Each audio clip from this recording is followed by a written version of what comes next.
नमस्कार.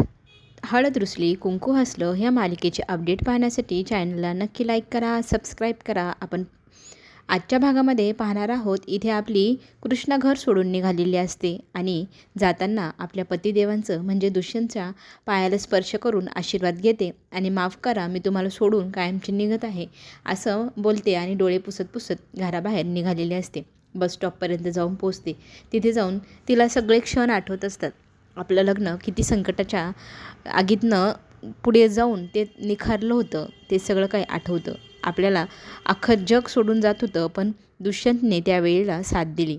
बघता बघता त्याने तिला स्वीकारलं. तिच्या प्रेमात तो पडला. तिचं प्रेम त्याने स्वीकारलं होतं. पण झालं काय, मध्येच पूजाचं वादळ आलं. पूजासाठी बहिणीच्या प्रेमाखातर ही आता निघाली आहे तिच्या आनंदासाठी, तिला स्वतःचं नवरा देऊन स्वतः एकटी आयुष्य काढण्यासाठी. इकडे मात्र पूजा आणि पूजेची आई भरपूर खुश आहे. आता एक ना एक दिवस अशी वेळ येईल की दुष्यंत हा पुन्हा एकदा पूजाच्या प्रेमात पडणार. आता तर त्यांना ही बातमीही कळाली आहे की ती भिकारडी कृष्णा आता गाव सोडून गेली. आपल्या आयुष्यातनं खूप दूर निघून जाईल ती. आणि मग उरेल काय, फक्त तू आणि तुझा दुष्यंत, असं इथे तिची आई तिच्याशी बोलत असते. त्याच वेळेला फोन येतो. तर डॉक्टर इथे फोनवर पूजाला धमकी देऊ लागतात, जर तू मला भेटायला आली नाही, माझे फोन तर उचलतच नाही, नाहीतर मी सगळं काही सत्य जाऊन त्या तुझ्या बहिणीला म्हणजे त्या आपल्या कृष्णाला जाऊन सांगणार. हे ऐकल्यानंतर ती डॉक्टरांना भेटायला जायला तयार होते. त्या डॉक्टरचं काय आहे आता मी पाहूनच येते असं म्हणत इथे आता पूजा निघालेली असते डॉक्टरांना भेटायला. आई तिची म्हणते, सावधपणे जा, कोणाला काही कळणार नाही याची खबरदारी घे. आणि मग ती जायला निघते. पुढे गेल्यानंतर तिला थोड्या अंतरावरती बस स्टॉपच्या थोडं अलीकडे कोणीतरी भेटतं. मग तो डॉक्टर असतो. हे पाहिल्यानंतर ती डॉक्टरांशी बोलू लागते आणि लांबूनच आपली कृष्णा तिला बघते. कृष्णा तिला हाक मारत असते, पूजा पूजा. पूजाचं काही लक्ष नसतं आणि पूजा कुणाशी बोलते हे तर डॉक्टर आहे हे कृष्णाच्या लक्षात येतं. बहुतेक ना हिला त्रास होत असेल आणि बिचारी कुणाला सांगायचं नाही म्हणून एवढी एकांतात बाजूला भेटायला आली बहुतेक, असं कृष्णाला वाटू लागते. मग कृष्णा काय करते, त्या दोघांमध्ये काय संवाद चालला आहे तो गुपचूप ऐकावा, बिचारीला त्रासही होणार नाही आणि आपण तिची काळजीही घेऊ असा तिचा विचार असतो. गाडीच्या मागे जाऊन गुपचूप आता कृष्णा त्या दोघांचं बोलणं ऐकू लागते. इथे डॉक्टर म्हणू लागतो, तुमच्या प्लॅनमध्ये कोण कोण व्यक्ती आहे हे मला माहिती आहे आणि तुम्ही जो प्लॅन केला होता त्याच्यात मीही सामील होतो. आता मला माझा वाटा हवा आहे. मला कळलं आहे की तुम्ही खूप श्रीमंत व्यक्तीशी लग्न करणार, त्याचा खूप दौलतीचा तुम्ही लाभ घेणार आणि मला काय फक्त 5 लाख रुपयांची भीक देणार. मला आणखी पैसे हवे. मी जे काम केले ते रिस्की होतं आणि मी डॉक्टर म्हणून खोटं बोललो, तेही तुमच्या सांगण्यावरून. पण जर पुढे मी तोंड बंद ठेवावं असं वाटत जर असेल तर मला आणखी पैशांची गरज आहे. जर मला ते पैसे मिळाले नाही तर मी सगळं काही सत्य त्या तुमच्या बहिणीला कृष्णाला जाऊन सांगेल. तर इथे जास्त शहाणा बनतोय का असं म्हणत डॉक्टरला पूजा धमकी देऊ लागली.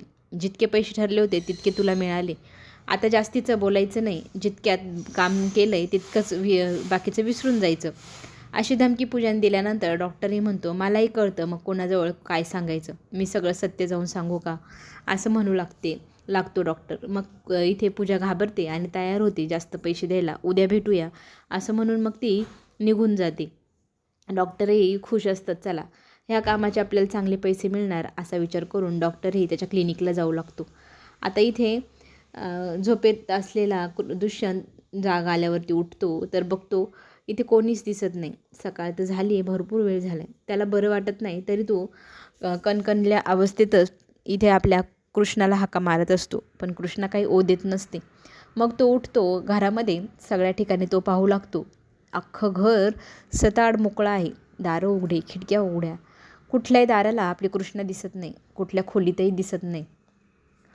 इकडे डॉक्टरांना भेटायला पेशंट गेलेलं असतं. पेशंटला डॉक्टर विचारतात, काय होतंय, काय दुखतंय तुमचं. तरी ते पेशंट सांगतोय, लई राग येतो, तळपायाच्या आग मस्तकात जाती. डॉक्टर म्हणतो, म्हणजे काय. म्हणजे मला कळलं की तुम्ही 5 लाख रुपये घेऊन खोटं बोललात, तेव्हापासून मला ना खूप त्रास होतोय.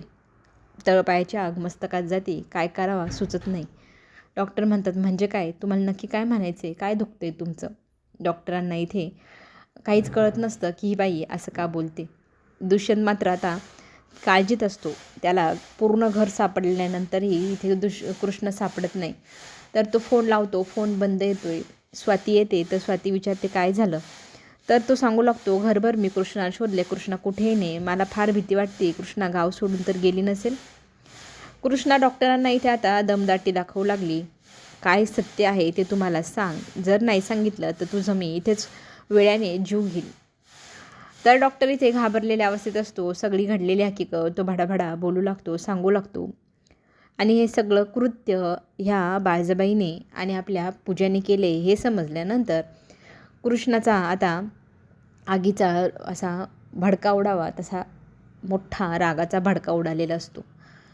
इथे मात्र आता कृष्ण आपल्याला सोडून गेली आहे, आता तिला शोधायला हवं असं म्हणत सगळीकडे सैरभैर आता दुष्यंत धावू लागतो. त्याच वेळेला समोरून धावत पळत कृष्णा येते आणि कृष्णा येऊन घट्ट अशी मिठी आपल्या दुष्यंतला मारते आणि त्याला आपल्या मिठीत घेऊन खूप रडू लागते. तर तिच्या रडण्याचं कारण दुष्यंत विचारू लागतो. तर ती सांगू लागते, मी तुम्हाला सोडून गेले हा माझा सगळ्यात मोठा मूर्खपणा, कारण मी तुमचं मन ओळखू शकले नाही. तुम्ही माझ्यावर खूप प्रेम करतात, आत्ता मला कळले.